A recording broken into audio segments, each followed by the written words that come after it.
Himachal today देख रहे दर्शकों का स्वागत है हमारी इस खास रिपोर्ट में। आज से ठीक 47 साल पहले यानी कि 25 जून 1975 की तारीख को भारतीय लोकतंत्र के इतिहास में काला धब्बा कहा जाता है।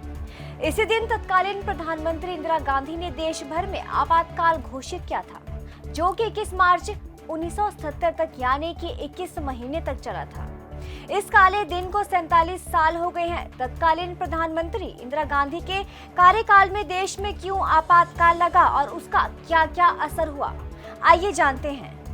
कहा जाता है कि 25 जून 1975 की तारीख को तत्कालीन भारतीय प्रधानमंत्री इंदिरा गांधी के कहने पर तत्कालीन राष्ट्रपति फखरुद्दीन अली अहमद ने भारतीय संविधान के अनुच्छेद 352 के अधीन देश भर में आपातकाल की घोषणा कर दी थी। अंग्रेजों से स्वतंत्र होने के बाद भारत के इतिहास में इसे सबसे विवादास्पद और अलोकतांत्रिक काल कहा गया। इस दौरान आपातकाल में चुनाव स्थगित हो गए, नागरिक अधिकारों को समाप्त करके मनमानी की गई। कहा जाता है कि इंदिरा गांधी के आदेश पर भारी संख्या में राजनीतिक विरोधियों को कैद करके रखा गया था।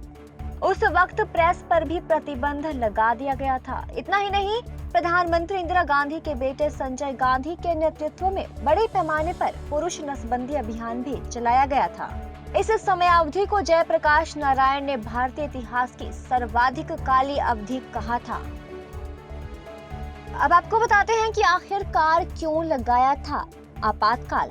दरअसल आपातकाल के पीछे साल 1971 का चुनाव था। उस साल इंदिरा गांधी ने रायबरेली सीट पर तेज तर्रार नेता राजनारायण को पराजित किया था, लेकिन राजनारायण ने उल्टा इंदिरा गांधी पर चुनाव में धांधली करने का आरोप लगा दिया और उनके खिलाफ हाईकोर्ट पहुंच गए थे, जिसके बाद हाईकोर्ट ने इंदिरा गांधी का चुनाव निरस्त कर 6 साल तक चुनाव लड़ने पर बैन लगा दिया था। लेकिन इंदिरा गांधी सुप्रीम कोर्ट चली गई। विपक्ष ने विद्रोह शुरू कर दिया और उसके बाद उन्होंने 25 जून को इमरजेंसी का ऐलान कर दिया।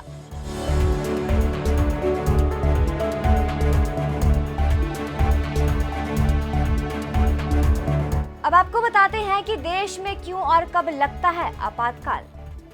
जब देश की कानून व्यवस्था बिगड़ने लगती है, बाहरी आक्रामक और वित्तीय संकट के हालात बदतर होने को होते हैं, ऐसी अवधि में पूरे देश में आपातकाल की घोषणा की जाती है। लेकिन भारत में 25 जून 1957 में जो आपातकाल घोषित किया गया था, उस आपातकाल का मतलब था कि इंदिरा गांधी जब तक चाहे सत्ता में रह सकती थी और अगर सरकार चाहे तो कोई भी कानून पास करवा सकती थी।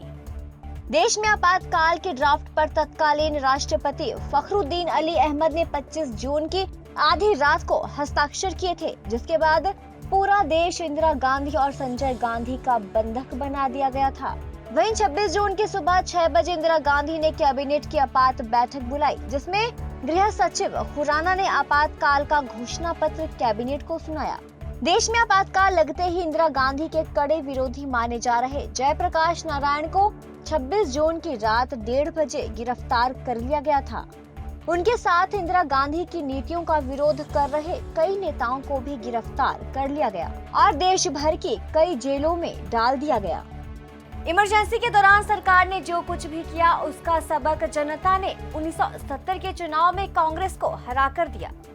16 मार्च को हुए चुनाव में इंदिरा और उनके बेटे संजय गांधी दोनों बुरी तरह से हार गए और इसके बाद 21 मार्च को आपातकाल खत्म हो गया। लेकिन ये देश का सबसे काला वक्त साबित हुआ, जिसका दर्द लोगों के दिलों में आज भी जिंदा है।